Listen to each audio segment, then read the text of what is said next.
ఓం గం గణపతయే నమః. ఓం శ్రీ గురుభ్యో నమః. శివాయ గురవే నమః.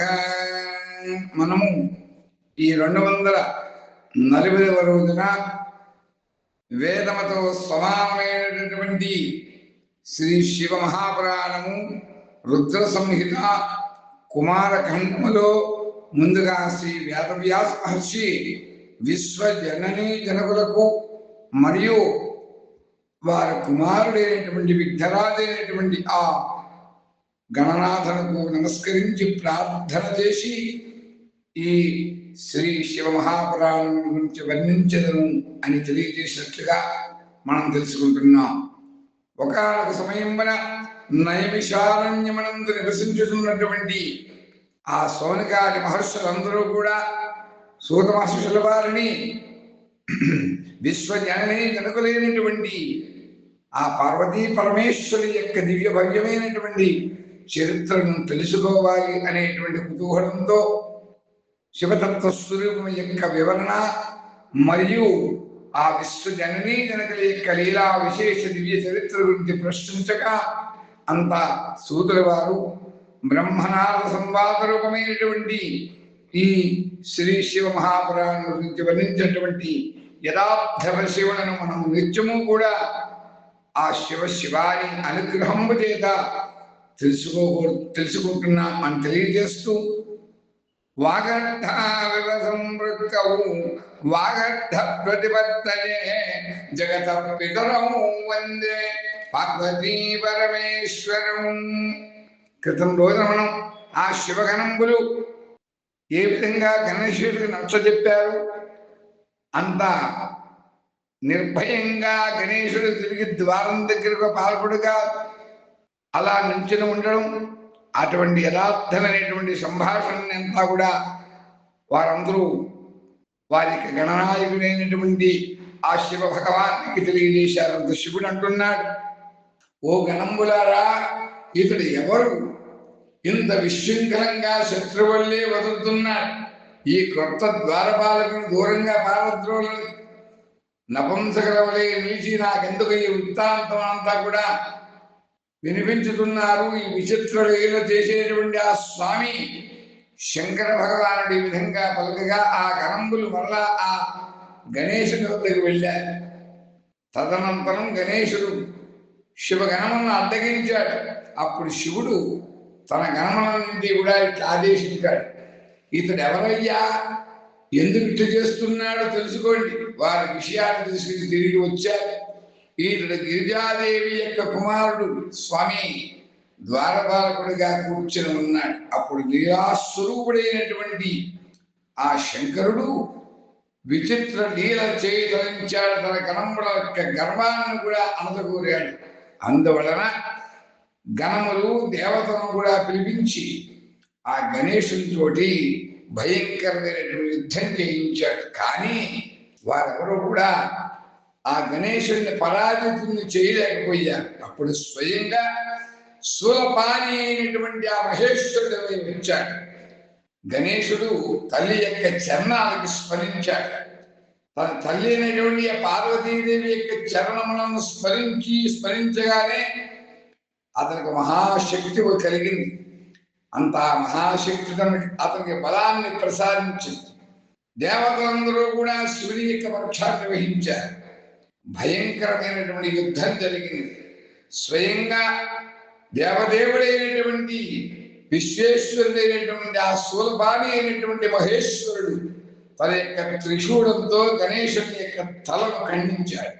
ఈ సమాచారం ఉన్నటువంటి పార్వతీదేవి బాధతో మిక్కిలి కోపించింది. అనేక శక్తులను ఉత్పన్నం చేసి ఆమె ఏమీ కూడా ఆలోచించకుండా వాటిని ప్రళయమని ఆదేశించింది. ఆ శక్తుల ద్వారా అప్పుడు ప్రళయం వ్యాపింపసాగింది. అంతా ఆ శక్తుల యొక్క తేజస్సుతో ప్రజ్వలిల్లినటువంటి అగ్నిజ్వాలలు అన్ని దిశలా కూడా దహించి వేస్తున్నాయి. దానిని చూసి శివ గణములన్నీ కూడా భయంతో కంపించిపోతున్నాయి. దూరంగా పడుకుని వారు ఒక చోట నిలిచారు. మునీంద్ర, నారద, ఇదే సమయం మన దివ్య దర్శన సమర్థులైనటువంటి నీవు అతడికి వచ్చావయ్యా. అంత దేవగణముల సుఖమును చేకూర్చుడే నే రాకకు కారణం. కళ్యాణప్రదమైనటువంటి రాక నీది. అప్పుడు నీవు దేవతలతో సహా శంకరునికి ప్రణమిల్లి భక్తితో ఈ విషయాన్ని అందరము కూడా కలిసి ఆలోచించాలి అని పలికాడు. ఈ దుఃఖం ఎట్టు ఉపశమిస్తుంది అని దేవతలు నీతో విచారిస్తున్నారు, ఆలోచన చేస్తున్నారు. అంత గిరిజాదేవి ప్రసన్నరాలు కానంత వరకు సౌఖ్యం కలగదు అని అందరూ కూడా వారు నిశ్చయించారు. ఇంకా ఈ విషయమని ఎక్కువ ఆలోచించడం వ్యర్థం అని భావించి ఓ నారద, నీతో కూడా కలిసి దేవతలందరూ కూడా తపస్సంపన్నురాలైనటువంటి దేవదేవి అయినటువంటి భగవతి ఆ విశ్వమాత ఉమాదేవి దగ్గరికి వెళ్ళారు. ఆమె యొక్క క్రోధాన్ని శాంతింపజేయడం కోసం ఆ దేవిని ప్రసన్నరాలను చేసుకున్నారు. అంత వారి భక్తితో ఆ తల్లిని ప్రసన్నరాలను చేసుకోవడం కోసం అనేక స్తోత్రముల ద్వారా స్తుతించారు. పదే పదే ఆమె యొక్క చరణములకు అభివాదం చేశారు. ఆమె తదుపరి దేవగణముల యొక్క ఆదేశంతో ఋషులందరూ కూడా అంటున్నారు, దేవర్షులందరూ కూడా జగదంబతో అంటున్నారు, ఓ జగన్మాత జగదంబ నీకు నమస్కారం, నమో వాకం నమో వాకం. ఓ శివపత్ని, మేము నీకు ప్రణమిలుతున్నామమ్మా. ఓ చండికా పరమేశ్వరి, నీకు మా అభివాదములు చేదునుగాక. ఓ కళ్యాణి, నీకు పదే పదే ప్రణామములు చేస్తున్నామమ్మా. అంబా, నీవు ఆదిశక్తివి. అంబ పరమేశ్వరి, అఖిలాండేశ్వరి, మూడు లోకములకు జగజ్జనైనటువంటి నీవు ఆదిశక్తివమ్మా. సదా సకల సృష్టి నిర్మాణకర్త, పాలించేటువంటి శక్తివి, సంహారం నుంచేటువంటి దానవు. కాబట్టి ఓ దేవేశ్వరి, నీ కోపము చేత త్రిలోకములన్నీ కూడా కకావికలమవుతున్నాయమ్మా. అందువల్ల ఇప్పుడు ప్రసన్నరాలు కావలసింది. నీ యొక్క క్రోధాన్ని శాంతింపజేయం. ఓ దేవి, మేము నీ చరణములకు సదా నమస్కరించుతున్నామమ్మా అని ఆ దేవస్వరులు కూడా జగన్మాతను ప్రార్థన చేశారు. అంత బ్రహ్మదేవుడు మరలా అంటున్నాడు, నారదా, నీతో కూడా పురుషులందరూ కూడా ఆ జగన్మాతను స్తుతించారు. అయినప్పటికీ కూడా పరాదేవి అయినటువంటి పార్వతి వారి వైపు క్రోధ దృష్టిదేతనే చూసింది, కానీ ఏమీ కూడా మాట్లాడలేదు, మౌనంగానే ఉన్నది. అప్పుడు ఆ ఋషులు మరలా ఆమె యొక్క చరణములకు తల వంచి నమస్కరించారు. భక్తితో చేతులు జోడించి పార్వతీదేవితో ఈ విధంగా తమ యొక్క అభ్యర్థనను నివేదించారు. ఆ ఋషులందరూ మళ్ళా అంటున్నారు, ఓ దేవి, ఇంకను కూడా సంహారం జరుగుతున్నది కనుక క్షమింపమమ్మా, క్షమింపు. మేము సర్వస్వ శరణాగతి కోరుతున్నామమ్మా. శరణాగత దీనార్థ పరిత్రాణ పరాయణే సర్వస్యాత్తిహతి జగన్మాత నమస్తుతే. మీ స్వామి అయినటువంటి శివుడు కూడా ఇక్కడే ఉన్నాడమ్మా. కొంచెం ఆయనవేవో దృష్టి సాధింపవలసింది. ఋషులమైనటువంటి మేము, బ్రహ్మదేవుడు, విష్ణువారి సకల దేవతలు కూడా, సకల ప్రజలు కూడా నివారమైనమ్మా, నీ బిడ్డలమ్మా. అందరూ కూడా వ్యాకుల పాడుకులు నీ అంజలి ఘటించి నీ ఎదుట ఉన్నారు. ఓ పరమేశ్వరి, వీరందరి యొక్క అపరాధాలని కూడా మన్నించమమ్మా. శివే, వీరికి ఇప్పుడు శాంతిని ప్రసాదించాలమ్మా అని ఆ ఋషులందరూ కూడా ఆ జగన్మాతతో పలికారు.